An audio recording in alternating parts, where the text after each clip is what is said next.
A lot of media people are questioning the fit of Chris Paul with Steph Curry and the Warriors. They say his style of play doesn't fit Steve Kerr's motion offense. They say he makes the Warriors too small. They say he runs too many pick and rolls. They say this, they say that, and that's fine.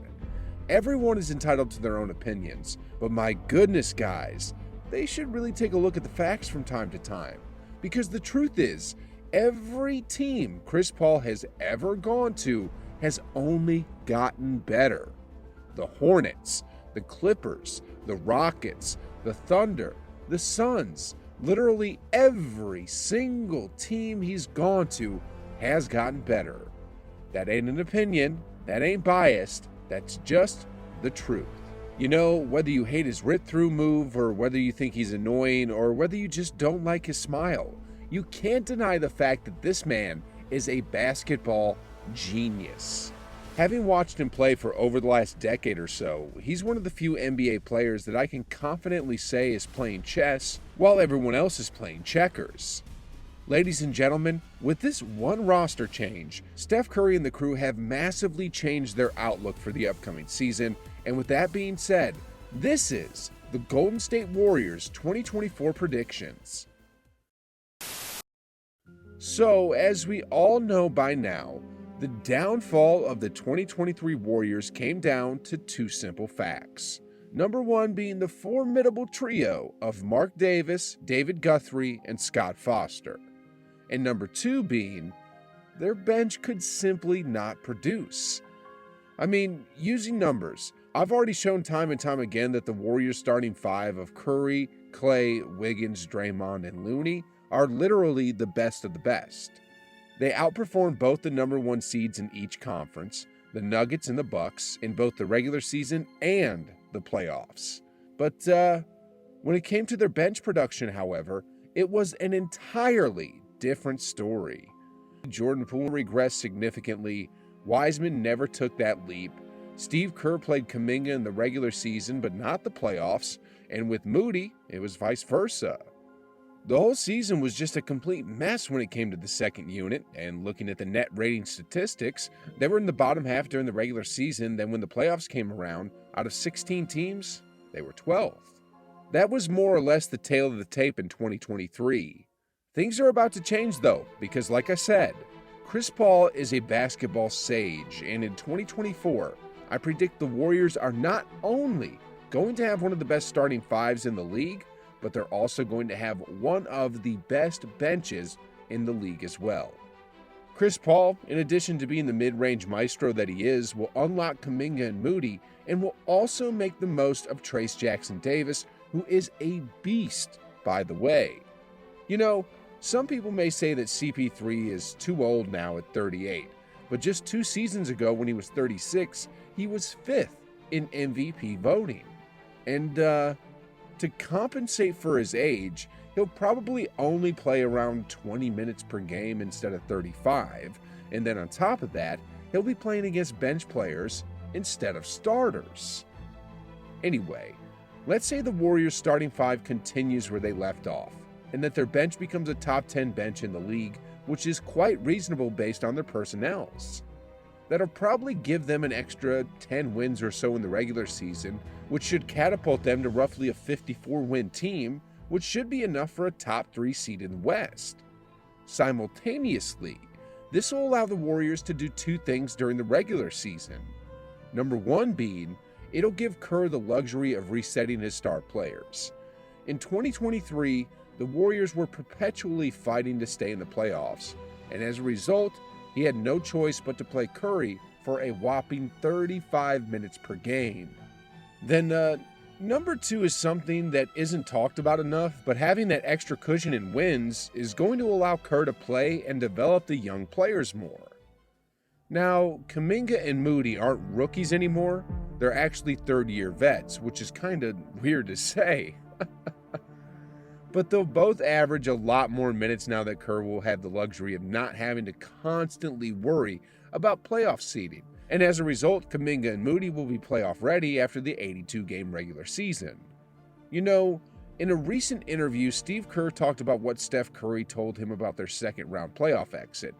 specifically that they didn't have enough variety in the ways they could score. That everything was just high pick and rolls with Steph, and throughout that whole series with the Lakers, they just couldn't create enough.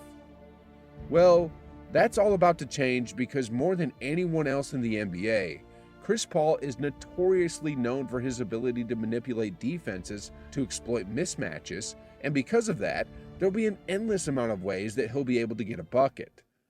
But anyway, when it comes to the starting five of the Warriors, I don't see them regressing one bit.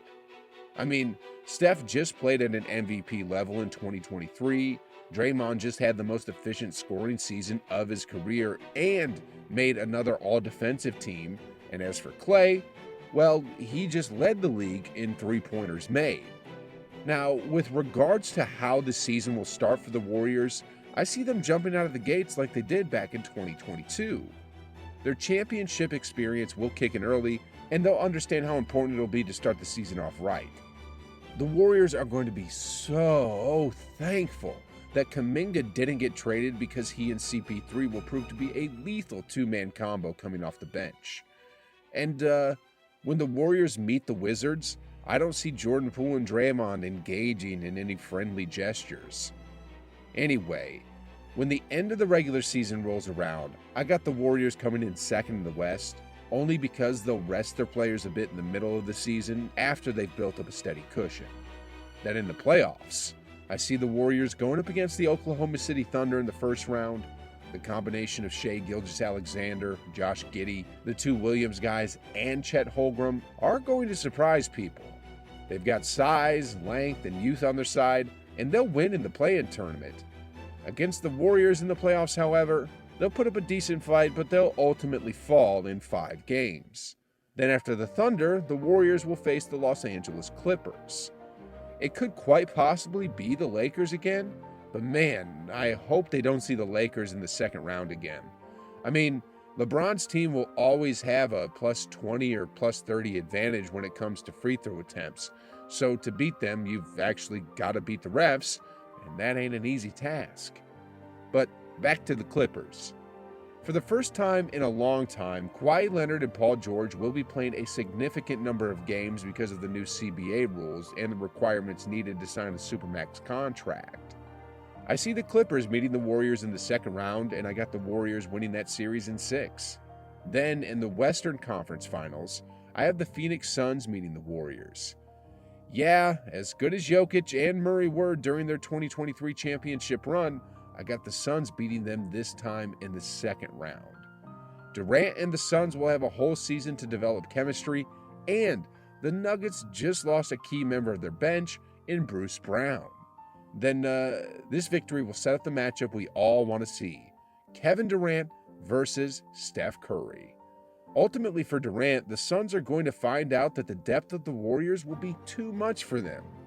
I mean, whether it's the starting 5 or the bench, there will be a generational point guard leading both units. And while the Suns will have all the firepower in the world, the Warriors will also pack quite the punch, but at the same time, they'll have ironclad defense thanks to Draymond, Wiggins, GP2, and Chris Paul.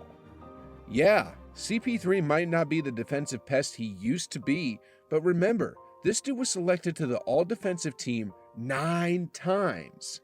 His ability to see plays develop before they happen will be useful on both ends of the court. Against the Phoenix Suns, I got the Warriors in 6. Then in the NBA Finals.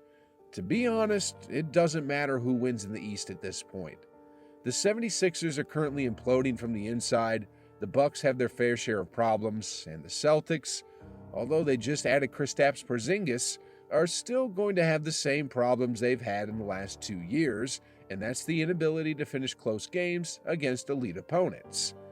At the end of all this, Steph Curry will get his 5th ring and cement himself as the second best player in NBA history, right behind Jordan, while Chris Paul will finally accomplish his dream of winning a championship.